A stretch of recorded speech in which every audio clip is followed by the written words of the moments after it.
आता एक मोठी बातमी, अनेकांच्या भावनांचा शेवट 8 दिवसांमध्ये होईल असं शिरसाट म्हणत आहे। राजकीय घडामोडींवरून संजय शिरसाट यांनी हे भाकीत केलेलं आहे।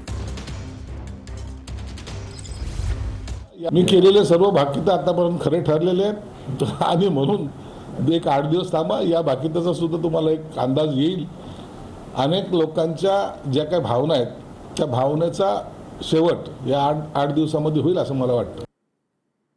पवारांच्या एनसीपीकडून विलीनीकरणाची चर्चा बंद झाली असल्याचं तटकरेंनी म्हटलंय। अजितदादा असताना विलीनीकरणाची चर्चा होती, मात्र विलीनीकरणाच्या चर्चा अजित पवार यांनी त्यांच्या पातळीवर पूर्ण केल्या होत्या।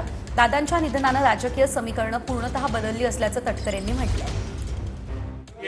मला एक त्याच्यातला अजब तर्क समजू शकत नाही की उद्या 2 राष्ट्रवादी काँग्रेस पक्षामध्ये विलीनीकरण करायचं असेल तर ते वर्षा बंगल्यावरती जाऊन चर्चा करण्याचा काय प्रश्न येईल त्याच्यात? मला काय त्याच्यातलं कळू शकलं नाही। एक, स्वर्गीय अजितदादा असताना विलीनीकरणाची चर्चा झाली होती का? तर झाली होती, ती अखेरच्या टप्प्यात गेलेली होती।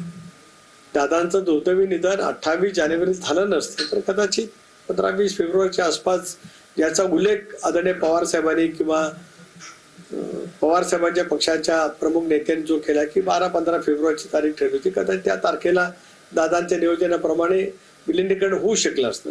पण दादांच्या दुर्दैवी निधनानंतर राजकीय समीकरण पूर्णपणे बदललेलं आहे। अजितदादांनंतर जयंत पाटील अर्थ खातं उत्तम सांभाळू शकतात असं अंधारेंनी म्हटलं। जयंत पाटील महाविकास आघाडीसोबत असल्यानं आता अडचण होती असंही सुषमा अंधारेंनी म्हटलेलं आहे।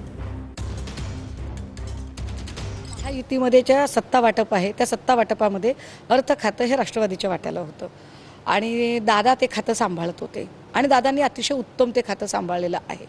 दादाच्या नंतर सध्या महाराष्ट्रात अर्थ खातं सांभाळण्याची योग्यता जर कोणाकडे असेल तर ती निश्चितपणे जेपींकडे आहे। अर्थातच त्यांचा पोर्टफोलिओ, त्यांचं पॉलिटिकल स्ट्रेचर जर बघितलं तर ते निश्चित अर्थ खातं गृह खातं सांभाळण्यासारखं आहे। पण अडचण अशी आहे की ते आमच्यासोबत आहे।